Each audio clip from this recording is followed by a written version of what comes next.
अस्सलामुअलैकुम। कैसे हो सब लोग? ठीक ठाक हो? लॉन्ग टाइम नो सी वाली हरकत है यार। ऑलमोस्ट 2 साल के बाद लेक्चर्स अपलोड कर रहा हूँ ड्यू टू सम इश्यूज।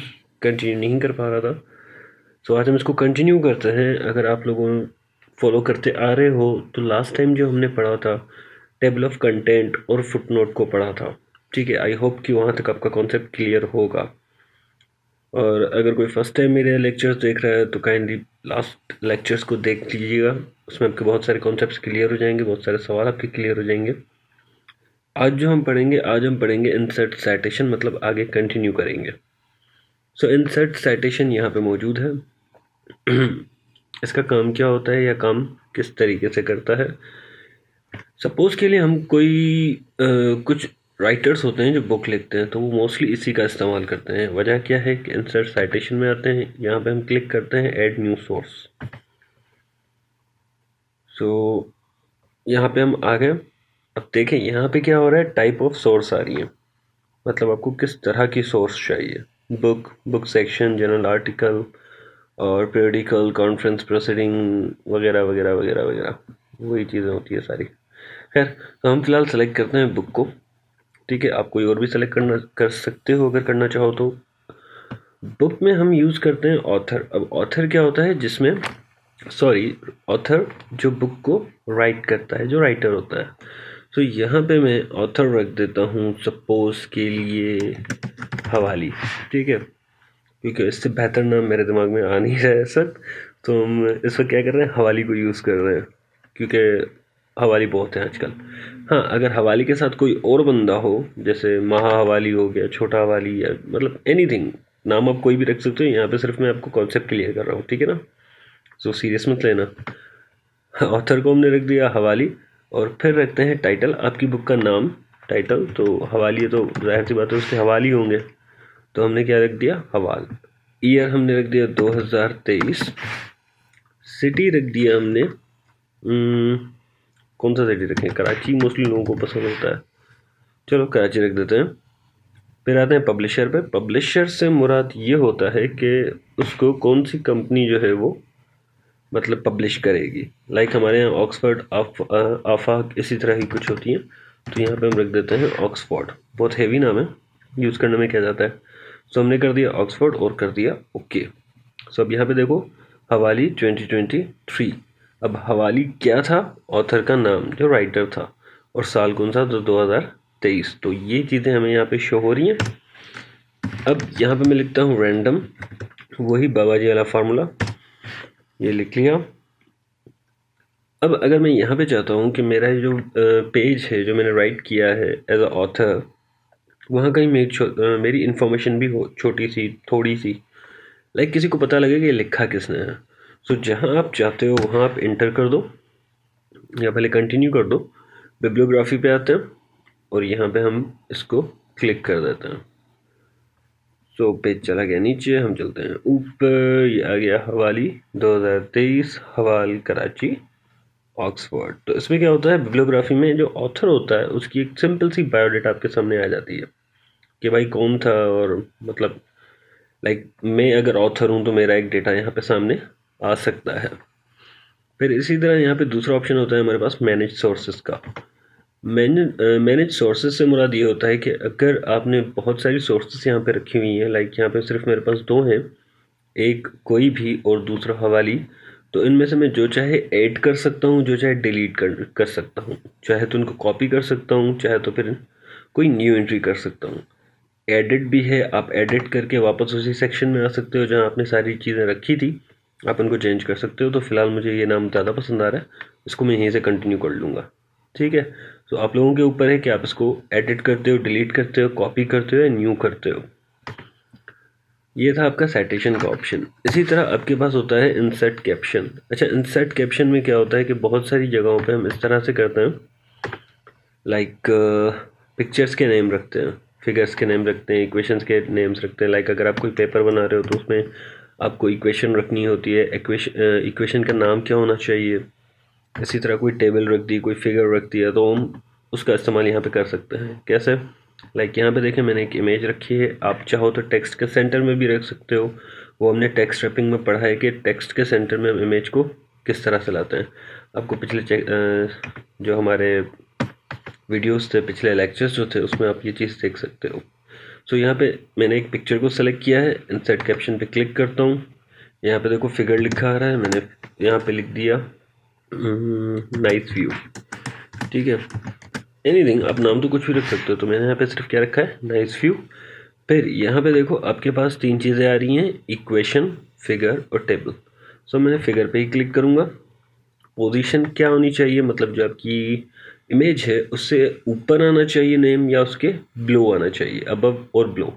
सो मैं बिलो को सेलेक्ट करता हूँ और कर देता हूँ ओके। सो ये आ गया आपका नाइस व्यू आपकी इमेज के नीचे। ठीक है, तो ये आपका होता है इंसर्ट कैप्शन का काम। इसी तरह इंसर्ट टेबल ऑफ फिगर्स होता है। यहाँ पे अगर आपके पास बहुत सारी फिगर्स हैं, बहुत सारी मतलब इमेजेस हैं, तो आप उनको इस तरह से रख सकते हो जैसे हमने टेबल ऑफ कंटेंट में ये काम किया था। तो टेबल ऑफ कंटेंट में भी कुछ इसी तरह काम हो रहा था कि यहाँ पे मैं कंट्रोल क्लिक करूँगा तो ये वहाँ मुझे डायरेक्ट क्लिक कर देगा। ठीक है, सो ये था आपका इंसर्ट साइटेशन का काम। क्रॉस रेफरेंस का काम हम पहले भी कर चुके हैं, आप लोग ट्राई कर सकते हो पीछे। सारी चीज़ें सेम ही हैं, फ़र्क सिर्फ क्या है कि वहाँ आप टेक्स्ट का काम कर रहे थे, यहाँ आप इमेज का काम करोगे। क्रॉस रेफरेंस का काम हमने हेडिंग्स पे किया था। अगर किसी टेबल में हेडिंग इंसर्ट करनी है तो हम किस तरह से कर सकते हो, तो लिंक कैसे कर सकते हैं। तो इंसर्ट के अंदर आपके पास ये 3 ऑप्शंस हैं, हाइपरलिंक, बुकमार्क और क्रॉस रेफरेंस। अगर आप इनको देखोगे तो आपका ये वाला कॉन्सेप्ट भी क्लियर हो जाएगा। अगर नहीं हो तो आप कमेंट बॉक्स में कह सकते हो, मैं आपको ये दोबारा समझा सकता हूँ, कोई बड़ा मसला नहीं है। तो यहाँ पे आपका क्लियर होता है रेफरेंस। अच्छा, मेलिंग और रिव्यू हम नहीं पढ़ते, वजह या क्यों नहीं पढ़ सकते भाई? पढ़ सकते हैं, बिल्कुल पढ़ सकते हैं, लेकिन वहाँ जहाँ इसकी नीड हो। मेलिंग के लिए हमारे पास ऑलरेडी बहुत सारी मेल्स आ गई हैं, जीमेल हो गया, हॉटमेल हो गया, जबकि MS ऑफिस का अपना ही एक है आउटलुक। तो इस वजह से मेलिंग को नहीं पढ़ते, मोस्टली तो नहीं। खैर, इनका कोई काम भी नहीं होता। हम आते हैं व्यू पे। व्यू पे किस तरह से, ऐसा नहीं है कि इनका काम नहीं होता, सॉरी, काम होता होगा, जाहिर सी बात है, तभी इन्होंने रखा है, वरना एम ही नहीं रखते। छोटी मोटी चीज़ें हैं, लाइक कमेंट्स हो गए आपके, ट्रांसलेटर हो गया, ये सारी चीज़ें हम वैसे भी यूज़ कर सकते हैं। सो व्यू पे आ जाते हैं, क्योंकि ये हमारे मेन टॉपिक्स हैं, तो मेन टॉपिक्स को कवर कर लें बेहतर है। अच्छा, सबसे पहले आता है रीड मोड। एक क्वेश्चन आता है अक्सर टेस्ट में कि how many types of view in MS word, कि व्यू के कितने टाइप्स हैं। तो यहाँ पे आपको जो देखेंगे वो टोटल 5 टाइप्स मिलेंगे, और इनका काम मैं आपको समझा देता हूँ किस तरह से होगा। ये बाबा जी वाला फार्मूला हमारा। सो इस वक्त हमारे पास है पेजेस 2, इनको करना है रीड। तो रीड करने के लिए हम क्या करेंगे, रीड मोड को सिलेक्ट कर लेंगे। तो रीड मोड से आपको कुछ इस तरह से व्यू नज़र आएगा। अब इस तरह से क्यों, क्योंकि हम रीडिंग करते हैं बुक्स की, जब भी हम रीडिंग करते हैं तो हम कुछ इसी तरह पढ़ना प्रेफर करते हैं। तो यहाँ पे भी सेम चीज़ है कि आप इसको रीड कर सकते हो जस्ट फॉर रीडिंग पर्पस। ठीक है, नॉर्मल जो आप लेआउट देखते हो वो आपका प्रिंट लेआउट होता है, मतलब आप इसको नॉर्मली पढ़ सकते हो। फिर आता है वेब लेआउट। अच्छा, वेब लेआउट से क्या होता है कि अगर आप अपने डॉक्यूमेंट्स को वेबसाइट पे, वेब पेजेस पे, अपनी किसी भी ऐसे ही कर सकते हैं, वेबसाइट या वेब पेज ही कर सकते हैं, अगर वहाँ पे आप अपने डॉक्यूमेंट को कॉपी पेस्ट करते हो तो आपको किस तरह से शो होगा। ठीक है ना, वहाँ पे आपको किस तरह से नज़र आ रहा है। यहाँ पे वेब लेआउट का व्यू इसी वजह से रखा गया है। दूसरा है आउटलाइन। अच्छा, आउटलाइन क्या काम करता है कि आपके हर पैराग्राफ की जो पहली लाइन होती है उसको एज अ आउटलाइन आपको शो करता है। या अगर आप अपनी कोई हेडिंग्स रखते हो, कोई टाइटल्स रखते हो, तो ये उसको भी क्या करेगा, एज अ आउटलाइन ही शो करेगा। फाइनल यहाँ पे आता है ड्राफ्ट का ऑप्शन। ड्राफ्ट का ऑप्शन मोस्टली पहले मेरा ये मानना होता था कि जैसे हम मोबाइल में ड्राफ्ट यूज़ करते थे तो उस तरह से होता है, सॉरी, ये ऐसा नहीं है। उस वक्त इतनी नॉलेज नहीं थी तो इसको मैं इस हिसाब से समझता था, लेकिन बाद में समझ आया कि ड्राफ्ट का ऑप्शन क्या कर रहा है, सिर्फ आपको आपका टेक्स्ट या डॉक्यूमेंट शो कर रहा है ताकि आप इसे एक फोकस से पढ़ सको, एक सही तरीके से पढ़ सको। That's it. मतलब जैसे हम इस वक्त इसको रीड कर रहे हैं। ठीक है, हम आ जाते हैं वापस अपने प्रिंट लेआउट पे। फिर है रूलर बार। रूलर बार आपको पता है कि हम जब भी इंडेंट्स का काम कर रहे होते हैं तो इंडेंट्स के लिए रूलर बार जो होती है वो बहुत कंपलसरी होती है। एज वेल एज ये आपको साइज़ भी बता रही होती है कि आपका पेज जो है या आपके जो टेक्स्ट है वो किस हद तक आप लेके जा सकते हो। लाइक अगर मैं इसको पीछे करता हूँ तो ये देखो ये पीछे भी मूव हो रहा है, आगे करते हैं तो आगे भी इसको मूव कर देगा। सो मोस्टली तो इंटेंट का काम इतना नहीं होता है, लेकिन फिर भी थोड़ा बहुत जानना ज़रूरी होता है। फिर आते हैं ग्रिड लाइन्स पे। अब में से बहुत सारे स्टूडेंट्स ने मैथ्स में ग्राफ पेपर यूज़ किया होगा, अगर नहीं किया तो इंशाल्लाह आगे चल के करोगे।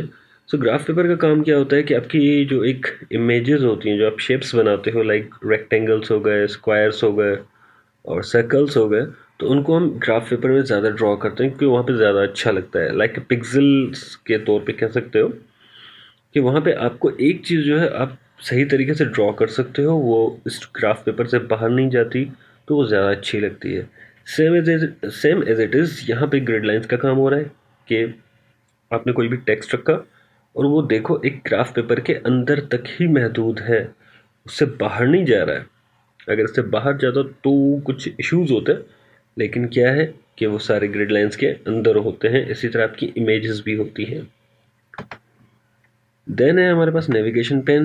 नेविगेशन पेन अगर आप ऑफिस का ये वाला वर्जन यूज़ करें 2016 2013, तो यहाँ पे आपके पास 3 चीज़ें आएंगी।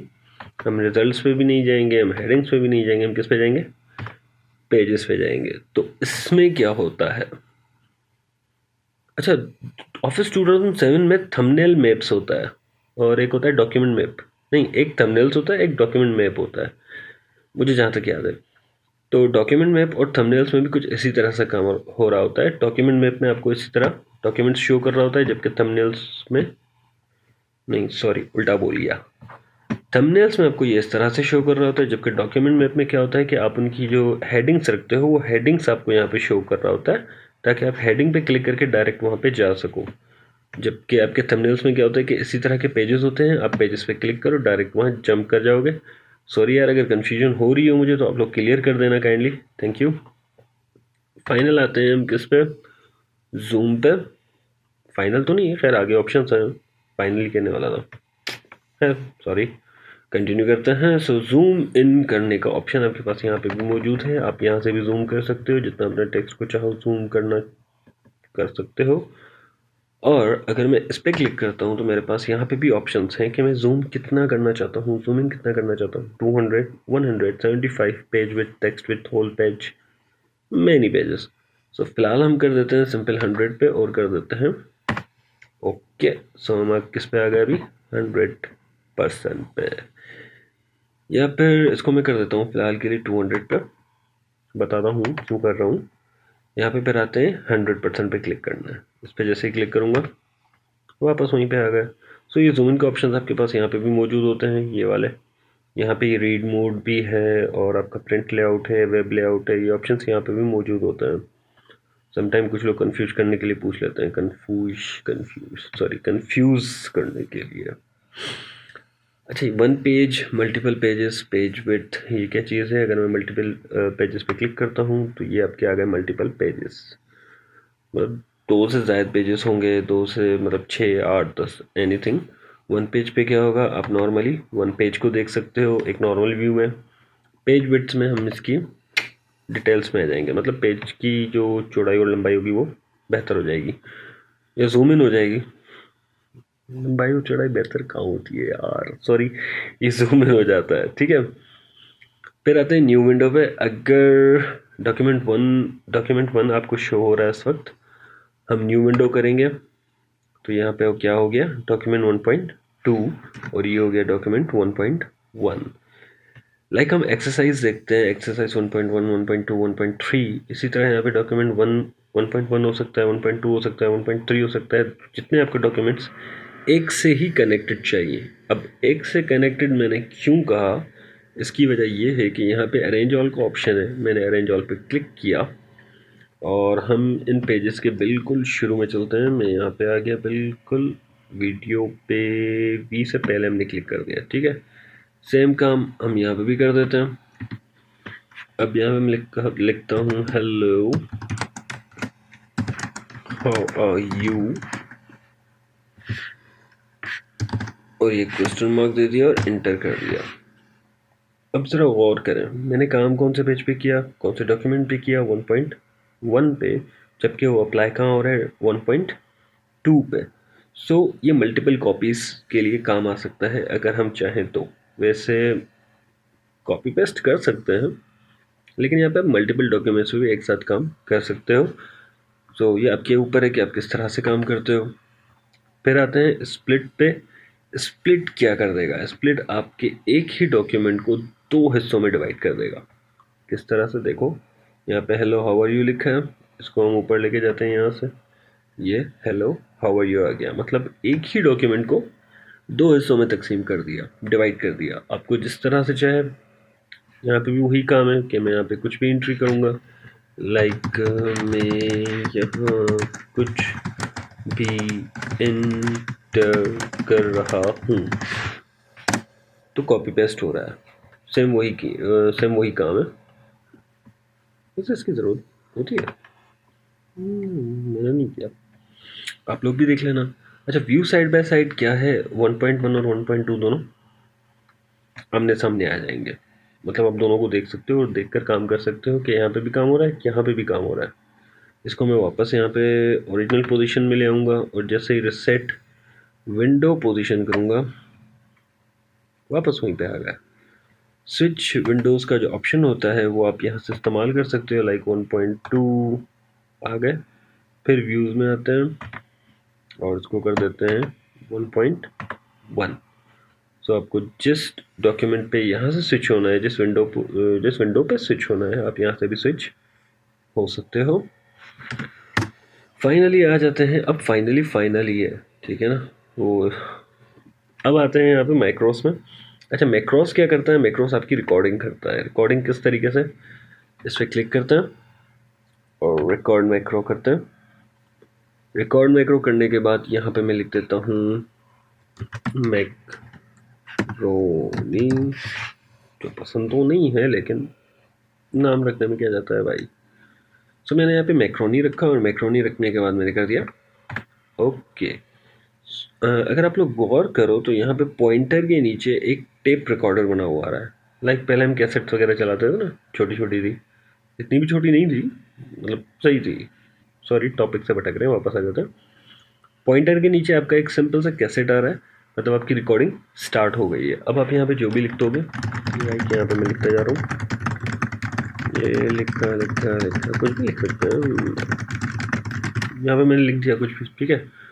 मैक्रोस पे आते हैं और स्टॉप रिकॉर्डिंग कर देते हैं, ठीक है। इसको हम कर देते हैं बंद, ये हो गया बंद। अब हम आ जाते हैं वापस 1 पॉइंट, या एक ही डॉक्यूमेंट बचा है हमारा, दूसरा डॉक्यूमेंट तो हमने बंद कर दिया। तो यहाँ पर आते हैं, व्यू मैक्रोस पे क्लिक करते हैं। यहाँ पे देखो लिखा रहा है मैक्रोनी, जो मैंने वहाँ पे किया था। मैक्रोनी पे वापस आ गए और इसको हम कर देते हैं रन। सो ये जो हमने वहाँ रिकॉर्ड किया था, ये सारा सामने आपके आ गया। सो यहाँ तक आपका फाइनल MS वर्ड कंप्लीट होता है। सॉरी गाइस, आज जो है मुझे पता है मैंने बहुत सारी मिस्टेक्स की हैं बोलने में, कि काफ़ी टाइम बाद कम बैक हुआ है, तो थोड़ा सा वार्म अप होने में टाइम लग रहा है। इंशाल्लाह नेक्स्ट लेक्चर को हम बेहतर तरीके से समझेंगे और कोशिश करूँगा कि कम से कम मिस्टेक्स हों, आप लोगों का कॉन्सेप्ट ज़्यादा से ज़्यादा क्लियर हो। आप लोगों को कोई भी क्वेश्चंस हो, आप लोग कमेंट सेक्शन में पूछ सकते हो, मैं आपको वहाँ पे रिस्पॉन्स दूंगा, क्योंकि ये मेरा काम है। सो आज के लिए इतना ही था। नेक्स्ट लेक्चर से जो है हम स्टार्ट करेंगे MS एक्सेल का जो हमारा पहला लेक्चर था वो अपलोड हो चुका है काफ़ी टाइम पहले। अब जो है सेकंड लेक्चर अपलोड करेंगे और उसके बाद आगे कंटिन्यू करते हुए जाएंगे। इंशाल्लाह इस बार क्लासेस आपकी मिस नहीं होंगी, कंटिन्यूसली ही चलेंगी।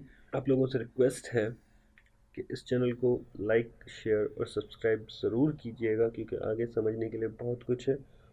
थैंक यू, अल्लाह हाफ़िज़।